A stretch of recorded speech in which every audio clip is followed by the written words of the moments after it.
इस गीत को आवाज दिए हैं मिस्टर प्रेम कुमार। संगीत शिव प्रताप गुमला।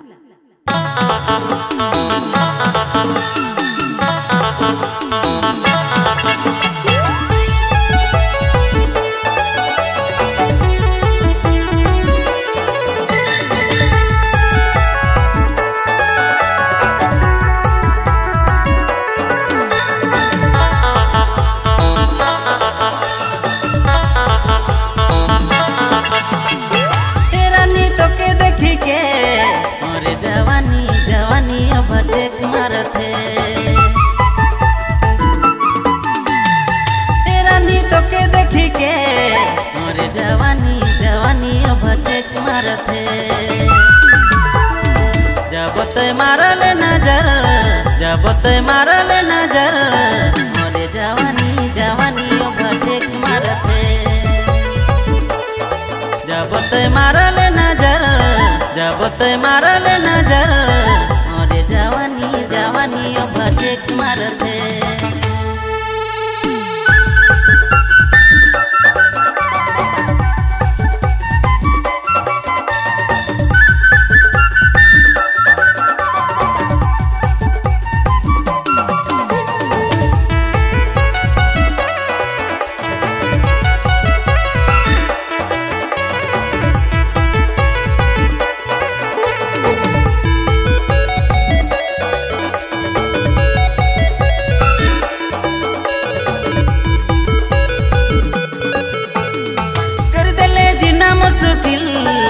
रानी मोके देख के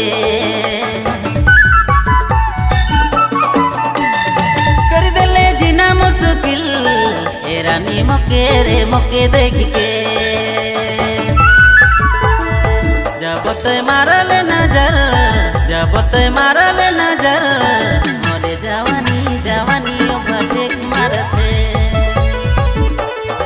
जब ते मारल नजर मोरे जवानी जवानी भटक मारते।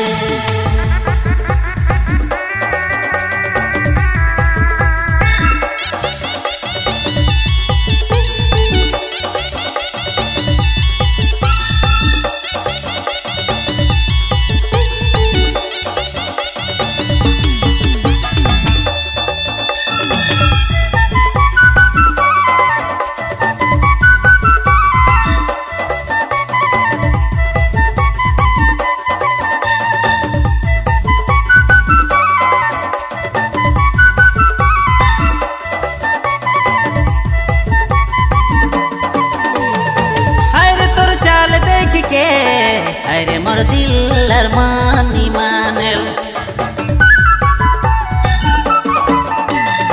अरे तोर चाल देख के। अरे मोर दिल अरमानी मानल जब ते मारल नजर मोरे जवानी जवानी भटक मारते। जब ते मारल नजर मोरे जवानी जवानी भटक मारते।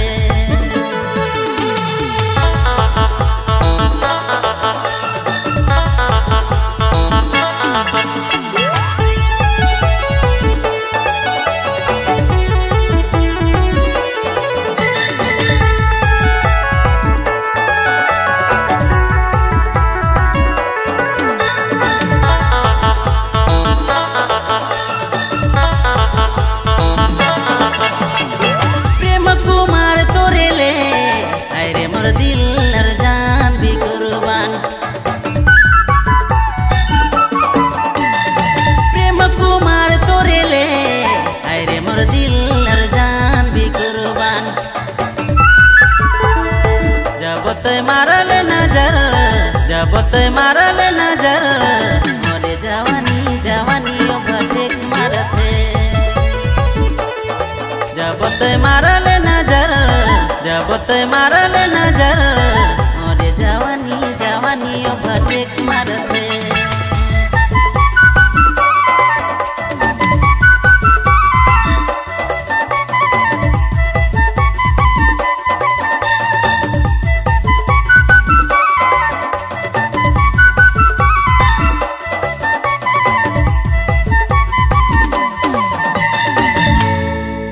Recording Shiv Pratap Studio Gumla.